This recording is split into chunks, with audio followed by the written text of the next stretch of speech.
Welcome, everyone, to another enlightening Ascension Wisdom Conversations. It is brought to you by Galactic Ascension Academy at SheilaTillich.com. Yes, this is the time to awaken and live your soul's mastery.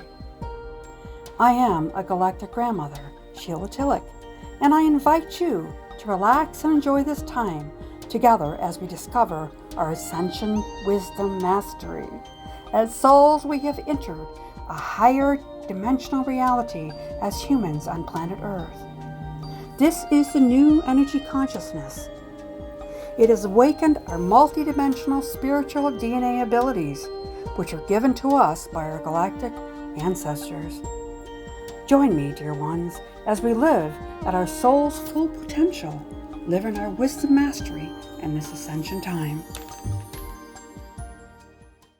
Hello, everybody. Welcome back. I am your host, Reverend Sheila Tillich. Today, I have as my guest, Adam Gell. I know, listeners, you're going to be really in for a great treat tonight because Adam is an Akashic Record Reader. He also does Shamanic Healing and is a life mastery guide. Adam, welcome. Yeah, thank you. Thank you for having me. It's an I honor to am. be here to share my information with your audience and yourself. That's right. You know how we met was it was all serendipity. It was guided through the universe. I know that, and I am very very glad to know you, and I'm very interested in what you have to say. So go ahead. Why don't you start? I'm going to actually read your bio first, and then I'm going to have you go right into it. All right. Absolutely. Yep.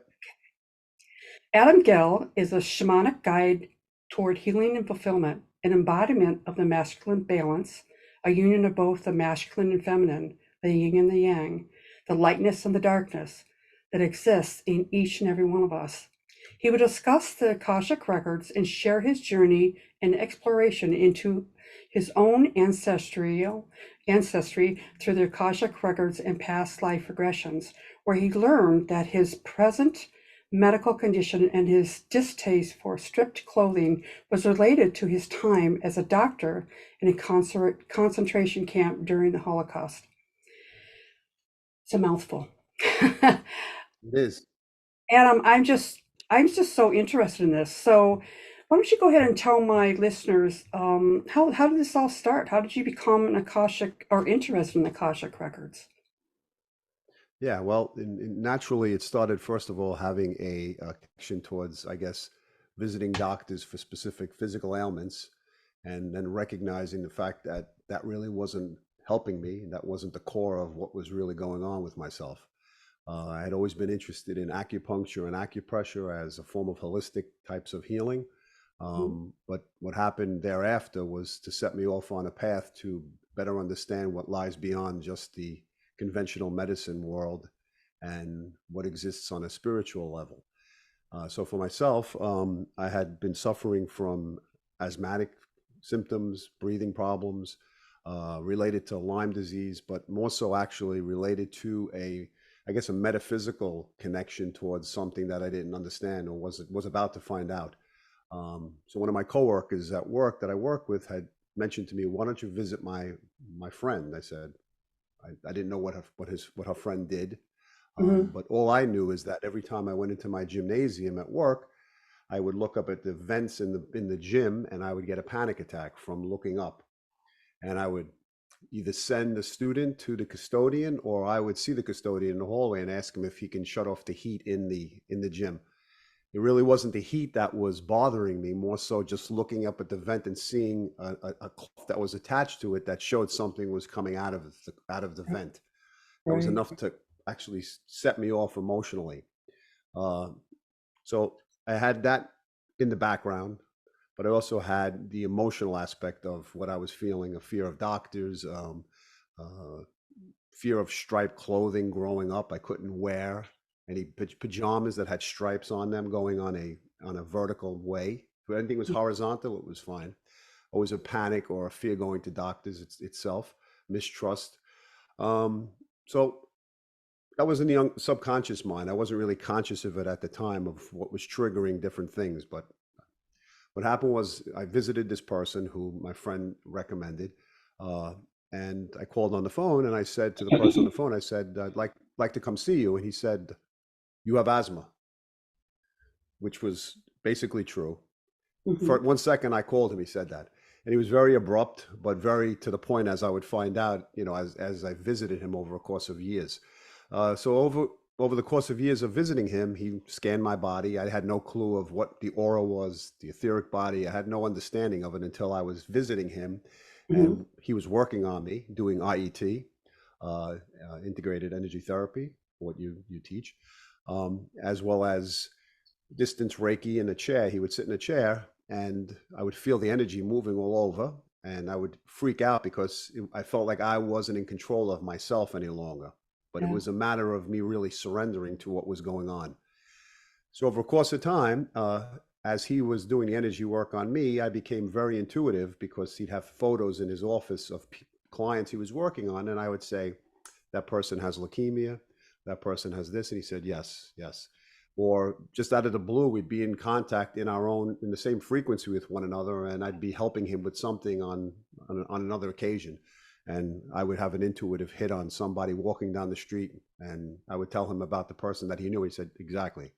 So over the course of time, I was opening up to my chakras were opening up. My energy was increasing, my energetic body. And one session, he said to me, you were in the war. And I didn't mention anything of my interest. He knew the way that I spoke certain words that he said, you have a connection to Germany. And I said, I took it in. Because I felt I didn't really want to confirm anything, because I wanted to hear what he was saying, and it would be more an open channel that way. To make a long story short, he said, you were marching with soldiers somewhere in Germany. And he tried to put me under a hypnotic state, and I kind of like backed off from it because I didn't really want to know too much. But along those lines, as I was going to him, I was now opening up to the rabbit hole of information that lied beyond the earthly plane, and the things that we're aware of, somewhat out of the matrix. And I was getting into the world of the Akashic Records by, I guess, like you said, when you mentioned earlier, there were just synchronicities and things happened for particular reasons. And so I purchased a book by the Akashic Records by a woman by the name of Gabrielle Law. I read her book, and I learned how to open my own records. And I said, you know what, let me get a reading from her. And I happened to get a reading from her. And she said to me, did you have an experience in Germany? Did you live there? I said, I had. She said, and I described where, I lived in Germany. I was married to a German woman.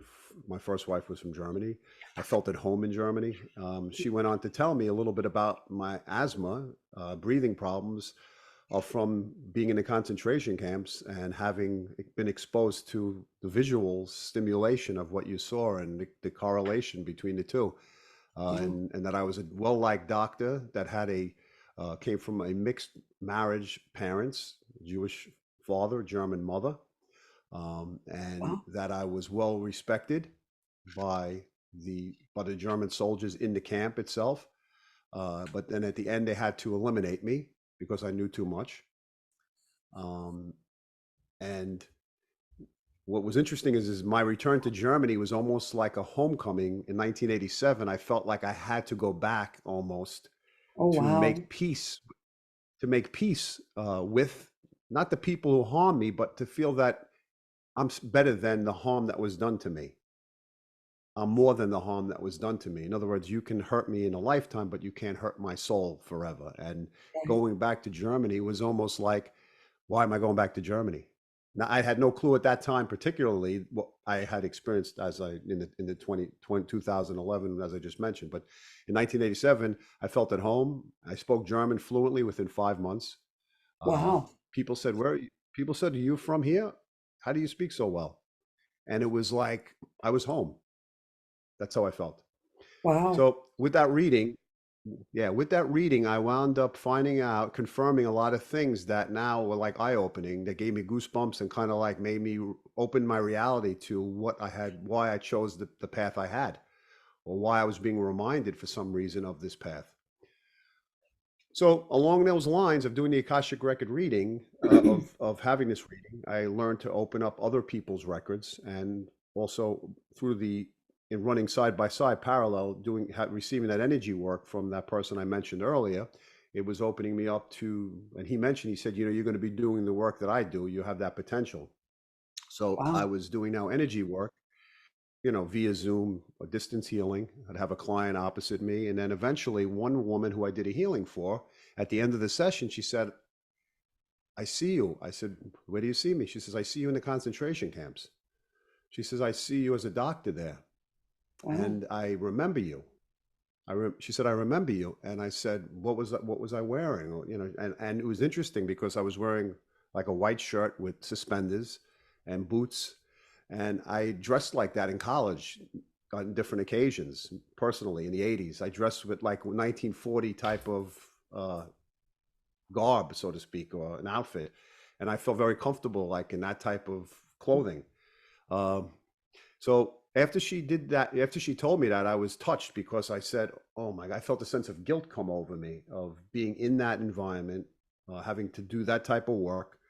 So I said, she also read the Akashic Records. So I said, "Is there a way that you can just ask on my behalf a little bit about some of the things that you experienced more in detail?" I had Mhm. already done my own Akashic Record reading on that subject, as well as having had that reading, and I found out through my own personal reading that I was from Berlin, that I had a German mother and a Jewish father, and I lived, and I saw the street actually where I lived. And I was in Berlin, but didn't know about this at the time, but I will go back to try to find it. Anyway, so she gets back to me within a week or so, and she says, you were from Berlin, you had a German mother and a Jewish father, you were an ophthalmologist, you were an eye doctor, a specialist, and you were taken from your family, and as was reported by the other person who gave me the reading, and then that was the information that I received. So when she told me that, I said, "Wow, this is very interesting." And so what I did was I did a remote viewing session for myself, and I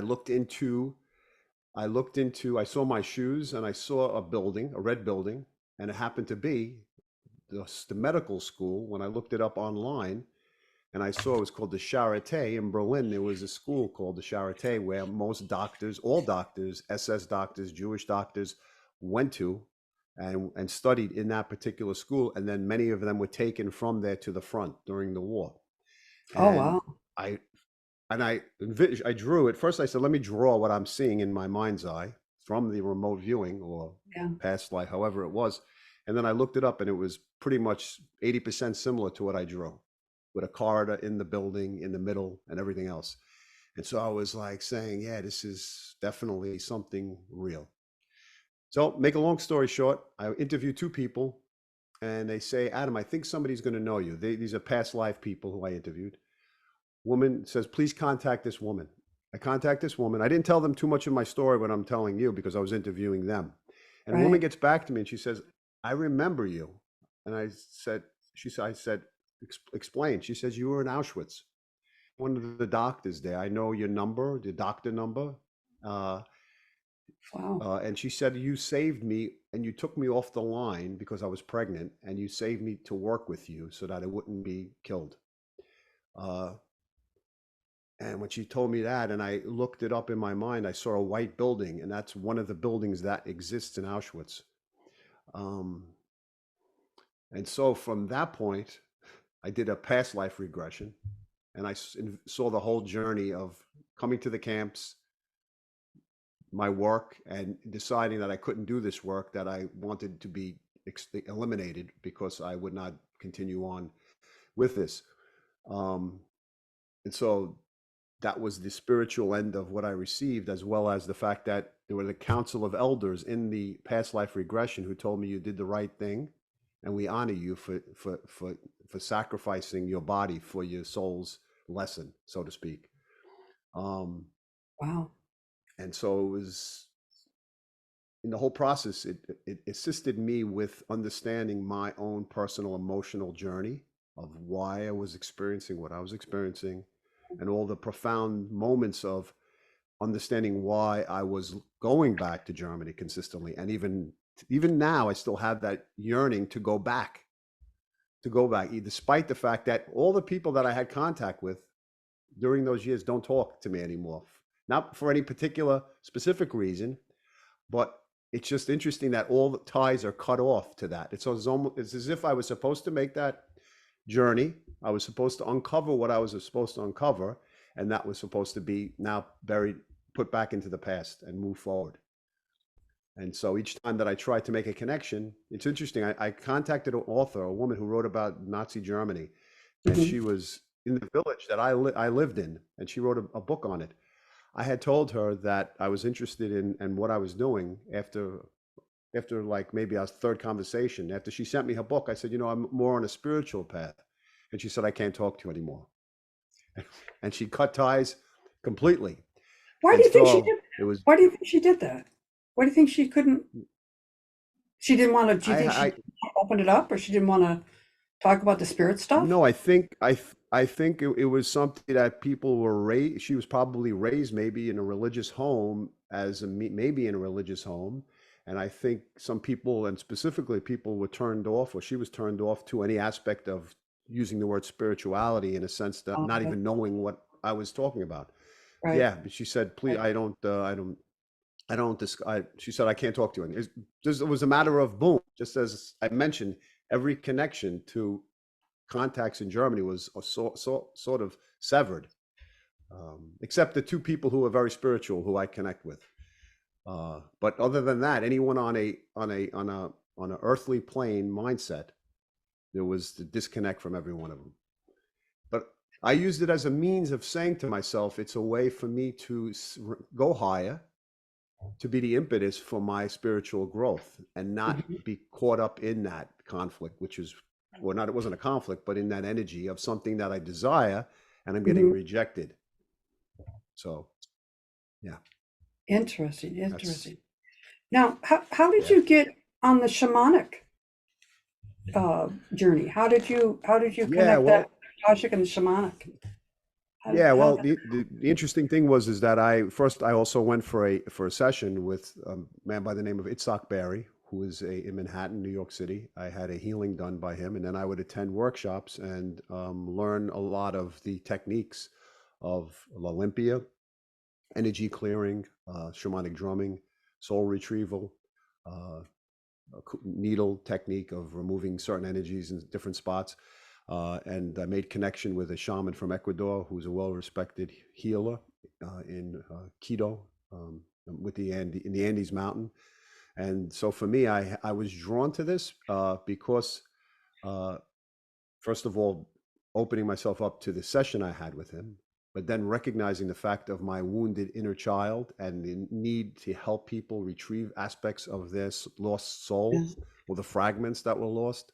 And so the shamanic path showed me the way of recovery, of first of all seeing and finding the aspect that was dissociated from the body, and through the metaphorical connections to the different realms, the lower realms, middle realm, and upper realm, and journeying to these realms, and then receiving information in a similar way to the Akashic Records in terms of information coming through from that astral plane. I was able to get information for people, and through drumming, have them in a state of openness and do my thing of helping clear them.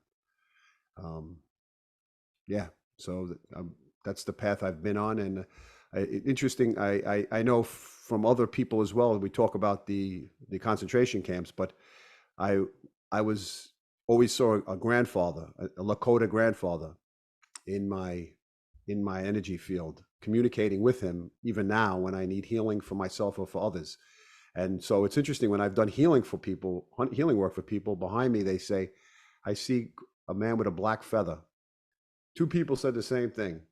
And another woman who I did a session for, who does healing work, said, you and I have grandfather as our guide. And I couldn't name the person.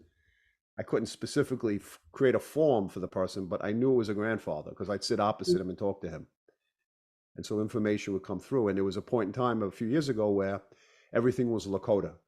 I asked my girlfriend, do me a favor, open up that page. She was in a Native American library, a museum. And I said, just open up a page, any page, and see what it says. She opened up the page and it says the Lakota Indians. And then I'd be on the beach next to a guy who was just standing there with a tattoo. And I said, what is that? He said, that's the Lakota chief. Or everything was Lakota. Everything was drawn. All the people that were healing me had a connection to the Lakota in some capacity. And I had a drawing towards, drumming and shamanic work and towards the earth. And I'll never forget the commercial when I was a child of the Native American sitting on a horse driving along the parkway and people throwing garbage out their window. And it was a Native American who was stopped and watched the garbage being thrown out, and a tear would come out of the eye. I was probably maybe 5 or 6 or even younger. And I remember being saddened by that. And I said, why would that affect me so much? But it was the earth, and it was my connection to everything around me in a hypersensitive way that bothered me. So yeah. Wow. That's Wow. somewhat Yeah. somewhat We have of that aspect. We have a lot in common because I also do shamanic work, and I'm actually White Dove Feather in the Lakota tribe, but I also was in the Hopi tribe too when I went back and did my Akashic, all my stuff that I have. But mine was more of the galactic, the connection with Mother Earth and the galactic connection there. So, but it's fascinating, and I'd like to hear more about when you talk about balancing the yin and the yang between the masculine and the feminine. How do you go about doing that when you Yeah, work with? well, I mean, first off, I mean, people, specifically men, have a difficult time of opening themselves up to intuition. I mean, it's not a natural process to connecting to the feminine aspect or the Mhm. right side of the brain. Uh, for me, I've always been drawn, as I mentioned just before, to nature, to the environment, to what's going on around me. And, most of the men that I come into contact with are people who've had difficult childhoods, but are not able to really open up. And they're blocked by trying to be extra macho and extra masculine and trying to compensate for the real wounds that they really feel within inside themselves. And so for myself, I have a way of trying to, as a athlete myself, playing ice hockey and baseball. Uh, for me, it's been interesting because I've been able to gather with people who are athletic, but also gather with people who are connected to the spiritual aspect of themselves. So my initiation of being able to help people is them seeing or feeling comfortable, knowing that I can be athletic, I can be masculine, but I could also share my inner wisdom, the feminine aspect, with others. And with working with people, with men, I try to deal with the mind, body, spirit connection of understanding role models that people had that damaged aspects of their child, of themselves, the body, of how we need to take care of our body through through exercise, eating right, nutrition, and so on. And then the connection from soul and spirit and body itself, how it's all, how it all manifests together. And so, bringing the wounds up and having someone feel comfortable in my presence, sharing and trusting their vulnerability, being vulnerable, helps a person open up to then take on the information of of using our intuition, our gut, rather than our brain, going into our heart as opposed to just thinking everything instead of feeling everything. And I was the perfect example of that because I recognized I came from a home that nobody felt. Nobody Yeah. felt emotion. Everything was minimized or maximized, but Well, there was wasn't no it? neutrality. Yeah. Wasn't it kind of the generation though? Is that they didn't know how? They didn't learn it. Yeah, I think so. Yeah. Yeah, Yeah. I kind of Yeah. I kind of found it difficult to let them off the hook, so to speak, at a certain age in my life because I guess I wanted somewhat, I guess, revenge the actions, not in a negative way completely, but not to forgive, so to speak. That was my way of getting back, of not forgiving. Little did I know I was hurting myself in the whole process of like Right. holding on to things. Right. And Right. even still today, I hold on to so much in some ways. But yeah, I think people didn't know, but if in many cases people didn't know, but just didn't care. That's a reality in my mind. It's hard. It's a harsh reality to say that, but in order for us to come to some ease or comfort with forgiving ourselves or forgiving others, we have to say they didn't know any better. And Yeah. sometimes I think people didn't heal their own childhood wounds, Oh and yeah. then that's the real reason. That's the real Oh, reason for not caring or not being present. So when I look at it like that, I understand it, which brought me to my documentary film that I guess we could talk about after all, if right, at all. But right. that's what pushed me towards that path of saying, you know what, I have to I have to love my parents for some reason. I'm codependent on them for some reason. Growing up as a child, for certain things that happen, some people leave their house, they never return, and they say, I don't want to talk to my parents no more. And for me, something was just pushing me to still create a relationship with them in order Nice. to hang in there and not give up. Because I think in the end, it all became fruitful. And I'm at that phase now, and I have both my parents, and I'm seeing the chapter that creates a sense of love and understanding if you hang in long enough without giving up. And so for me, that's where I'm at now. And so, the Awesome. saying you said they didn't know. Now I know they didn't know realistically, authentically, as opposed to for me just saying it because I see they Right. were scared to speak their truth. They were scared to, Exactly. and they were living their childhood through me, actually. And Yeah. each person played a golden child, or somebody played a black sheep, and I know the role, and I know the role I played, and I know the role my sister played. And I confronted her, and it's interesting because I confronted her on this years ago, not knowing the term golden child, black sheep. But for me, Yeah. I understood it as what it was, and now I saw it because of the answers I got years ago of in interacting. And when a person was in complete denial of things that took place, I said, why should they share or feel anything more than they did? Because they benefited from their experience, Yeah. and in a good way, and also in a negative way, because everything was conditioned. So either Exactly. side of the coin was someone was good or someone was bad. Nonetheless, they had to play. They lost their authenticity, or you lost your dignity, or you lost your self-respect and your shame and guilt that was also all associated with those feelings as a child for myself. Um, Yeah. Yeah. so yeah, Yeah. I'm very thankful for you that you have your parents are still alive, that you can work on that relationship, and all my family members have gone, and it was pretty hard for me growing up, and still having all those feelings and stuff like that. But what I know now is that they played the role that they were supposed to play, and I actually was able to be more in contact with them after they crossed over. They couldn't wow, talk about the feelings. They couldn't get honest. They weren't authentic. They didn't know how to be, and right, so I'm very grateful now that I have a relationship with them in spirit better than I did when they were alive.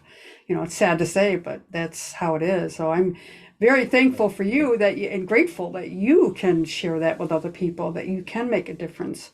And so tell me some more about this documentary, because I that was really Yeah, sounds well, very. yeah, well, the documentary film, my impetus for creating this film was, first of all, my struggles as a child and living in a world of feeling like I belonged but didn't belong in my house, Yep. and the Get it. tension, the trauma, all the interactions were high heated battles that took place. I was the child that questioned everything, wanted answers for things, uh, and when Mhm. people didn't have the ability to sit with their own selves, I guess I was the person that came in their way to remind them that I was there and that was in their way somewhat. And so what I did was, through my stresses, and I had no other outlet other than through sports, I found that the only person that would understand me was my grandmother. And my grandmother lived about a block and a half away, and she came from Russia after World War II. Um, Wow. and she was, what happened was she was married to when I was 7 years old, I went to a house. Let's put it this way: I went to a house, and she sat me down, and we wound up having lunch. And her way of her creating this symbiotic relationship between the two of us was is that she was giving me food, I was getting love and attention as well, but I was also listening to her story as an 7-year-old. I would Yes. sit there, and she would bring out photo albums of her family, and there were pictures of people from from snowy landscapes, fur hats, fur boots, fur coats, and it was very cold, and nobody had a smile on their face. Everyone appeared to be like hiding what a smile. Normally in America, we grow up with smile, and everybody either pretends to smile or, Mhm. but Mhm. nobody cared whether they smiled or not. Nobody had a smile. You could see the harshness and the lifestyle on their face. Mhm. And I remember that. And I turned to a page of a man in a military uniform, a long, big photo. And when I turned to the page, I remember my grandmother walking away from behind me, who, when she was telling me who everybody was, she walked to the kitchen sink and she became quiet. Oh, wow. And so from that point, I remembered, I said, that's something or somebody that's important, but I shouldn't mention it to her because I can see what it's doing to her.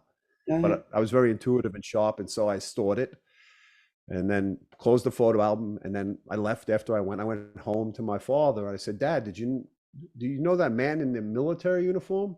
And he said, leave me alone. I don't want to talk about it. Oh, And wow. so that was the second strike of me saying this man serves an important role because what you denied, you want to find out about. So I Right. was interested. Right. So at 7 years of age, every time I went over to my grandmother's house as I got older, I'd go in that photo album in her drawer. She kept all her photos, and I'd open it up to the pages and look through everybody and see who they were. Oh, I was wow. drawn to Yeah. them. Yeah. As the years went on, I got older. My grandmother told me that was that was her first husband, my father's biological father, and he was killed in World War II. He was a school Oh, teacher, and he had a difficult childhood, and so on and so forth. So, to make a long story short, I created a documentary film on his journey, not his journey, on the journey of my family from the war years. They were in displaced persons camps all over Europe at the end of the war. They didn't have a home. They were running from country to country. And so somehow, when I went through my divorce, the grandfather came back into my consciousness because I said to myself, if he's forgotten by my father and I'm not really having the greatest of communication with my children, what would happen if they don't really speak to me or they just forget about me? Because the way things were going, it was possible. And right. so I said, could I lose my name? Could I lose my place in the family? Could I lose who I represent to my own children? Just Right. like this man lost his last name, he lost my father because my father didn't even know his name. Wow. And I was so perturbed by that because I said, if I have to bring him back into the family, I have to find where he is. And so through years of research, my grandmother's diaries that she had, which were written in an indigenous language from the area they lived in, northern Russia, which wasn't Russian. It was called the Komi language. And that language was written in Cyrillic Russian letters, but not understood by Russian people. Because I sent it to people here. I said, could you do me a favor and read this? They said, I can't read it. Oh, So by wow. chance, I went into my grandmother's box that she left when she passed away with all photo albums. I found her diaries and I found letters and I found an address from the town that she might have lived near. I didn't even know. I wrote a letter by Google Translate and I sent it. And maybe a month later, I received a letter saying, I am the niece of your grandmother. I do speak the Komi language still, and I will accept those diaries if you'd like me to translate them. She's translated Wow. about 40 pages 40 pages of language. She was 82 years old. She could barely write. She wrote it in Russian. And then from Russian, she sent it to me. And then I had people here who could translate it. And so my documentary film is segments of the diary tied into the war years and my journey to find my grandfather in Russia, where he was buried or where he lied in the mass grave in Russia. So I went there and I found his body. I found his family, my father's biological family. And I felt his spirit with me and I felt his connection to me, actually. So Wow. that's my documentary film is about a love story and me finding and connecting to my past. Wow. Very interesting. Very interesting.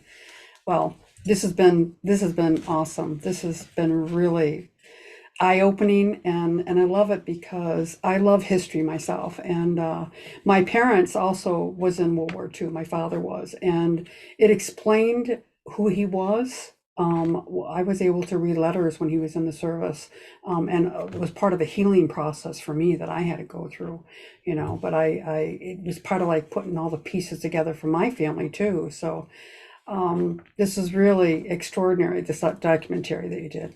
I know my listeners would Thank you. love to hear that. Yeah. So, your website, can you tell my readers how they can get a hold of you if they'd like to? Yeah, sure. It's Adam Gell, universalhealing.com. And yeah, I have that, and I have my YouTube channel, Conversations with Adam Gell and Inspiring Minds, where I interview people who have near-death experiences, people who are raising people's level of consciousness, sharing their practices of holistic practices and their journey to that, such as yourself, Oh, wow. as well as others.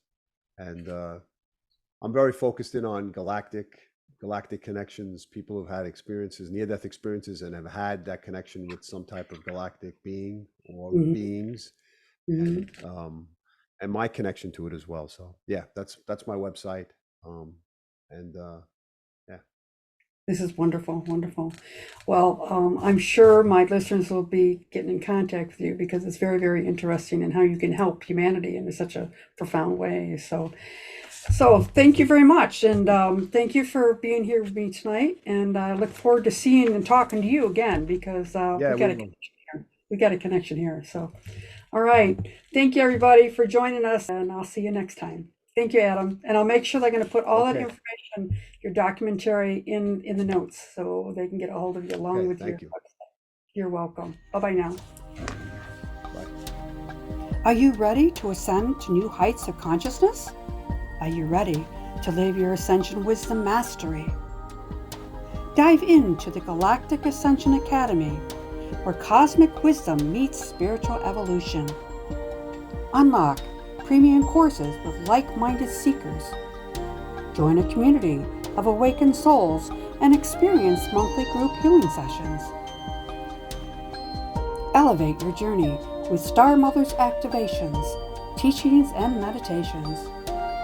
Join the Galactic Ascension Academy today and awaken the Stardust DNA within you. The cosmic journey starts now.